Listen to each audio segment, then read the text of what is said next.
আসসালামু আলাইকুম। ঝটপট এবং মজাদার একটি নাস্তার রেসিপি দেখার জন্য আপনাদের সবাইকে স্বাগত জানাই। আজকে আপনাদেরকে করে দেখাচ্ছি মসুর ডালের কাবাব, যেটা কিনা মাংসের কাবাবের থেকে কোনো অংশেই কম নয়।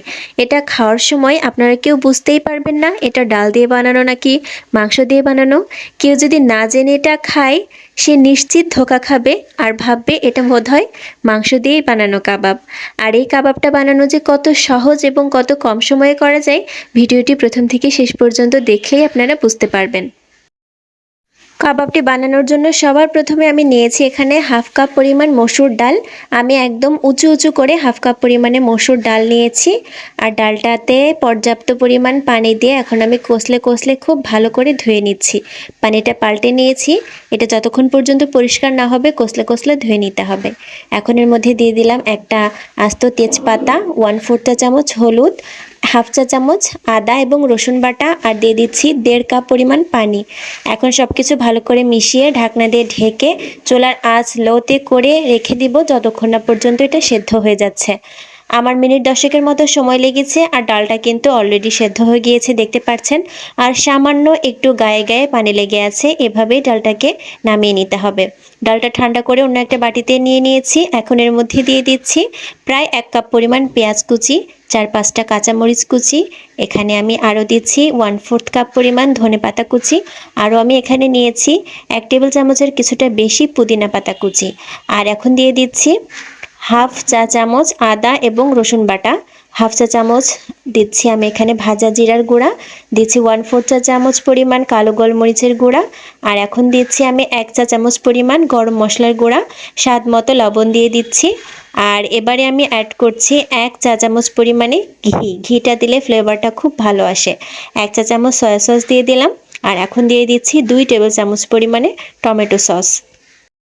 সব উপকরণগুলো একসাথে নিয়ে এবারে আমি মাখিয়ে নেব ডালটার সাথে। আপনারা এখন স্প্যাচুলা দিয়েও মাখাতে পারেন, আবার চাইলে চামচও ব্যবহার করতে পারেন। আমি হাত দিয়েই মাখিয়ে নিচ্ছি। চেষ্টা করবেন ভালো করে সব কিছু ডালের সাথে মিশিয়ে নেওয়ার জন্য।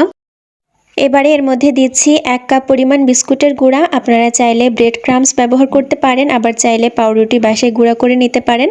আমার হাতের কাছে ব্রেড ক্রাম্বস বা পাউরুটি কোনোটাই ছিল না, তাই আমি বিস্কুটের গুঁড়াটাই এখানে ব্যবহার করেছি। বিস্কুটের গুঁড়াটা দেওয়ার পরে স্বাদটাও যেরকম বেড়ে যাবে তেমনি এর পরিমাণটাও কিন্তু অনেক বেড়ে যাবে। এরপরে দিয়ে দিচ্ছি একটা মিডিয়াম সাইজের ডিম। ডিমটা ব্যবহার করেছি বাইন্ডিংয়ের জন্য, তাই অবশ্যই ডিমটা দিবেন। ডিমটা না দিলে তেলে কাবাব ভাজার সময় কাবাবটা গলে একদম তেলের সাথে মিশে যাবে। সব শেষে দিয়ে দিয়েছি আমি হাফ কাপ পরিমাণে কর্নফ্লাওয়ার। আপনাদের হাতের কাছে কর্নফ্লাওয়ার না থাকলে চালের গুঁড়াও ব্যবহার করতে পারেন। সব কিছু ভালো করে মিশিয়ে নেওয়ার পর আমার ডালের মিশ্রণটা এরকম একটা স্টিকি হয়েছে। আমি এটা ইচ্ছা করেই রেখেছি যাতে খুব দ্রুত হাতের মধ্যে নিয়ে এটা কাবাবের শেপে দিয়ে তেলে ভেজে নিতে পারি। আপনারা চাইলে ডালটা আরেকটু শুকনা করে সেদ্ধ করে তারপর ব্রেড ক্রাম্বস আরেকটু বেশি পরিমাণে ব্যবহার করে কাবাবের শেপ দিয়ে তারপরে তেলে ভাজতে পারেন। সেক্ষেত্রে সময়টা কিন্তু একটু বেশি লাগে। আর যদি আমার মতো ঝটপট এরকম ফাঁকিবাজিতে কাবাব বানাতে চান তাহলে আমার এই রুলসটা ফলো করেই কাবাবগুলো বানিয়ে নিতে পারেন। দেখতেই পাচ্ছেন আগে থেকে চুলায় একটা প্যানে তেল গরম করতে দিয়েছিলাম। তেলটা ভালো করে গরম করে নিয়ে ডালের মিশ্রণটা অল্প অল্প করে কাবাবের শেপে দিয়ে আমি তেলের মধ্যে ভেজে নিচ্ছি। এক পাশ কিছুটা ভাজা হয়ে গেলে অন্য পাশ উল্টে দিয়েছি এবং দুই পাশ ঠিক একই রকম কালার করে আমি কাবাবগুলো ভেজে নিয়েছি। এগুলা ভেজে নিতে কিন্তু খুবই কম সময় লাগে। দেখতেই পেলেন কত ঝটপট আমি ডালের এই কাবাবটা বানিয়ে নিলাম। এটা বানানো যতটা সহজ আর যতটা কম সময় সাপেক্ষ আমার মনে হয় অন্য কোনো নাস্তা বানাতে এত কম সময় লাগে না, আরও বেশি সময় লাগে।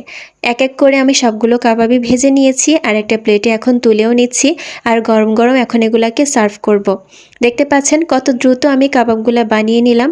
এটা আপনারা একবার খেলে ধরতেই পারবেন না যে এটা ডালের কাবাব নাকি মাংসের কাবাব। তাই অবশ্যই আমার এই রেসিপিটা ফলো করে একবার হলেও বাসায় এই কাবাবটা বানানোর ট্রাই করবেন। আশা করছি আপনারা নিরাশ হবেন না এবং একবার বানিয়ে খেলে বারবার খেতে ইচ্ছা করবে। আশা করি আমার আজকের এই ছোট্ট ভিডিওটা আপনাদের ভালো লেগেছে এবং আপনাদের কাজে আসবে। যদি ভালো লেগে যায় ভিডিওতে একটা লাইক দিয়ে পাশে থাকতে পারেন।